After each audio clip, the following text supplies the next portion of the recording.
ये है हमारा स्लीव जो जॉइंट लगाया है इधर, इसको बिल्कुल प्रॉपर तरीके से फिक्स करने के लिए हम लोग इसमें स्लीव डाल के अच्छा से इसको लाइटर से हिट करेगा इसको, फिर ये अच्छे तरीके से जॉइंट के ऊपर चिपक जाएगा।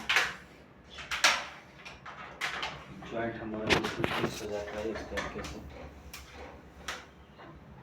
ये हम लोग पहला लगा दिया, ये छोटा टुकड़ा है, इसको लाइटर से ऐसे हिट कर देगा।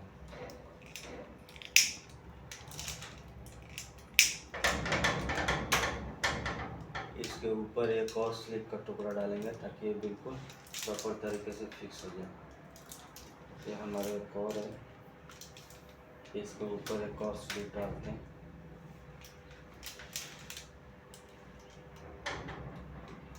और इसको भी हिट कर देंगे हम।